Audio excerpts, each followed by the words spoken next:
Selamat malam Bu Santi. Jadi kita Selamat udah malam. kami udah punya janji kan ya sama Bu Santi mau menjelasin nih tentang jurnal-jurnal akuntansi di Excel. Jadi sebelumnya kan Bu Santi ini pakai manual ya. Jadi kita mau ngejelasin nih Iya, Excel karena ini sangat berpengaruh besar nih buat usaha dagangnya Bu Santi sendiri. Nah, untuk dasarnya pengenalannya sendiri itu dalam perusahaan dagang nih ada namanya jurnal khusus. Nah, jurnal khusus itu ada 5, yaitu pengeluaran kas, penerimaan kas, pembelian, jurnal penjualan, dan jurnal umum. Nah, pengertiannya sendiri itu kayak gimana? Jadi, jurnal pembelian itu adalah isinya ini jurnal yang dipakai saat terjadinya pembelian kredit atau tidak tunai. Jadi, kalau Bu Santi beli-beli sesuatu, nah masuknya ke jurnal pembelian. Sedangkan kalau jurnal penjualan ini, jurnal yang dicatat pada saat ada penjualan kredit atau tidak tunai. Jadi pembelian yang kredit atau tidak tunai ini masuknya ke jurnal penjualan. Maksudnya penjualan. Terus ada jurnal pengeluaran kas. Di sini adalah jurnal yang dipakai untuk mencatat apa-apa yang berpengaruh pada pengeluaran kas. Jadi kalau kasnya berkurang tuh masuknya ke pengeluaran kas atau berkurangnya kas ini termasuk penjualan tunai kayak pembelian tunai, biaya-biaya, terus ada utang dan sebagainya. Terus ada penerimaan kas. Penerimaan kas ini bedanya yang kalau nambah pemasukan, jadi masuknya ke penerimaan kas. Ini contohnya kayak penerimaan piutang, terus penjualan tunai dan lain-lain yang mempengaruhi bertambahnya kas. Yang terakhir itu jurnal umum. Nah, jurnal umum di sini itu mencatat eh, retur-retur yang ada. Nah, untuk bagaimana sih perhitungannya, caranya itu akan dijelaskan oleh Deborah. Dipersilakan. Ya, untuk transaksi pertama ya, sebentar. Di tanggal November 1, Ibu Santi menaruh kas sebesar 3 juta. Nah, kalau misalnya itu berarti taruh di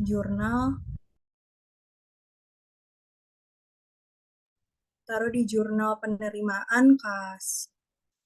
Coba lihat. Nah, ini di sini ada modal awal, yaitu taruh di kas sebesar 3 juta di debit, terus di kredit taruh di nomor akunnya modal, lalu taruhnya 3 juta, jadi balance gitu.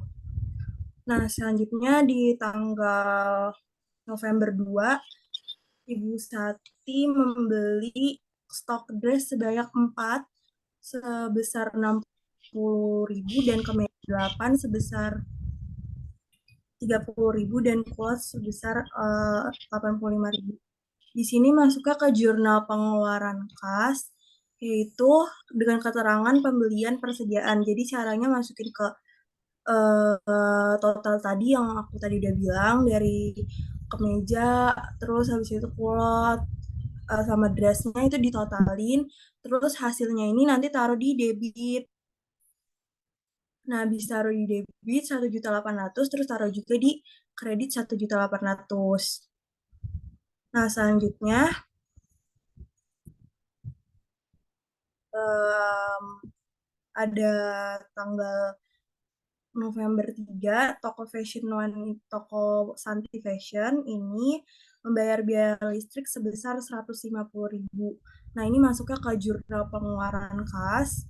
Kenapa masuknya ke jurnal pengeluaran kas? Karena ini membayar biaya listrik ya, dan secara tunai, jadi masuknya ke jurnal pengeluaran kas.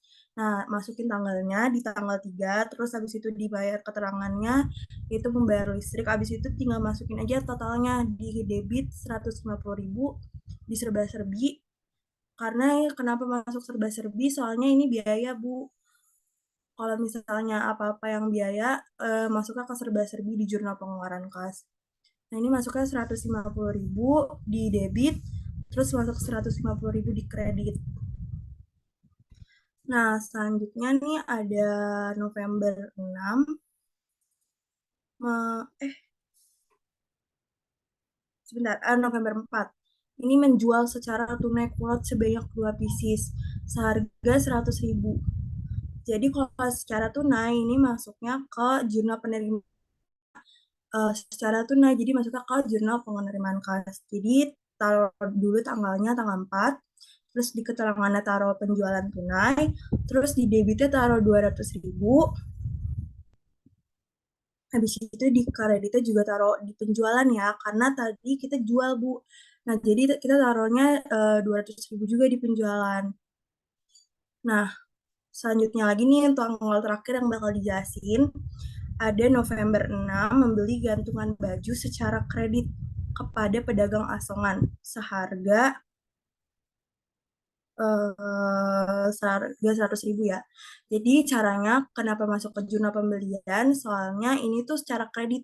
Jadi nggak bisa dimasukin ke jurnal pengeluaran kas. Jadi harus masuk ke pembelian. Karena ini kredit. Jadi kita masukin ke tanggal 6. Terus di keterangan kita taruh nih toko Citra. Toko Citra itu adalah yang kita kreditin. Terus selanjutnya kita masukin lagi di pembelian 100.000, terus di kredit di utang dagang, di kotak kotak dagang ini 100.000. Nah, selanjutnya kan di sini ada jurnal umum ya. Nah, kalau jurnal umum ini tuh kalau untuk perusahaan dagang itu tuh karena adanya retur. Jadi di tanggal November 9 ini ada namanya retur ya, Bu. Sebentar. Yaitu customer mengembalikan dress satu pieces seharga 50.000 secara kredit dengan syarat pembayarannya. Jadi pertama kita masukin dulu tanggal 9, habis itu kita taruh nih retur penjualan. Nah, di debitnya 50.000, terus kita taruh lagi di piutang 50.000. Nah, selanjutnya di buku besar nih. Nah, dari awal dulu bentar. Nah, kalau di buku besar ini, Ibu masukin sesuai akun-akunnya. Nah, nanti kita bakal kasih akun-akunnya ya, Bu. Nanti tinggal Ibu masukin aja sesuai tabel-tabelnya dan nominal-nominalnya. Nah, lanjut ke jurnal itu. Nah, jurnal penyesuaian ini untuk kita nyesuaiin lagi, Bu, kalau misalnya ada beberapa yang tertinggal ya. Nah, di sini ada nih, Bu, yang tertinggal ada beban perlengkapan sama perlengkapan 35.000 ini tuh sesuai dengan tadi yang transaksi Ibu berikan ya. Nanti tinggal Ibu masukin aja ke sini. Lanjut ke worksheet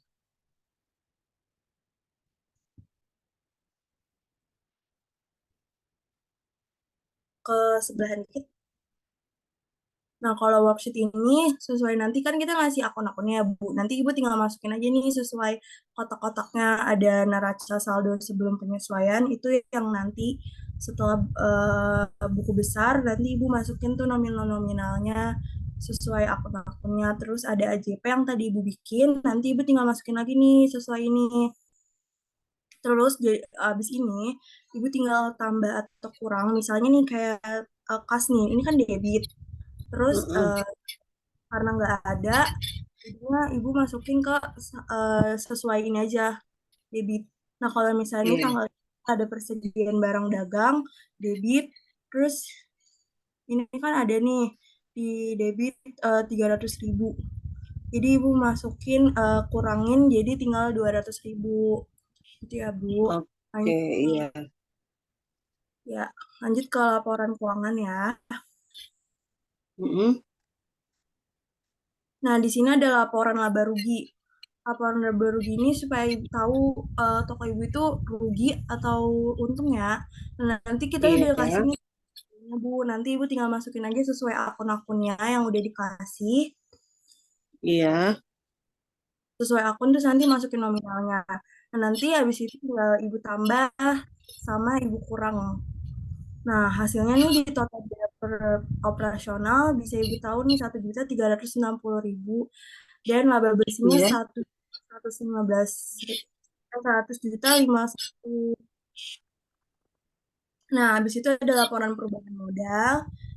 Ini Ibu masukin modal, terus habis itu rugi bersih, prive, dan penurunan. Iya. Jadi modal awalnya Ibu masukin dulu, terus Ibu masukin rugi bersih yang tadi tuh satu ini yang sebelumnya. Mm-mm. Terus habis itu Ibu masukin prive-nya, prive yang Ibu ambil di tanggal berapa itu? Ibu ambil 200.000 ya. Nah, habis itu Ibu 200.000 ya.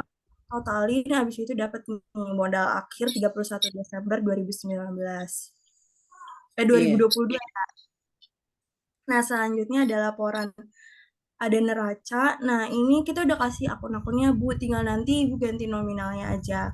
Jadi ini Iya. masukin akunnya sesuai yang tadi ya di worksheet. Ada kas 1.007.000. Nanti Ibu masukin ke kas, misalnya ada 1.774.000.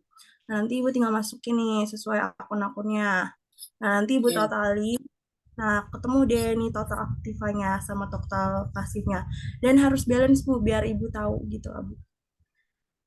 Nah, sekian Bu cara menghitung dari kami. Terima kasih ya sudah mendengar. Semoga bermanfaat bagi toko Santi Fashion untuk Iya. Terima kasih selanjutnya. juga. Ya, Ya Bu sama-sama Bu. Santi, Terima kasih terima banyak kasih. ya. Ya, Ibu bisa live aja. Kasih. Mohon maaf Bu bila ada kesalahan kata.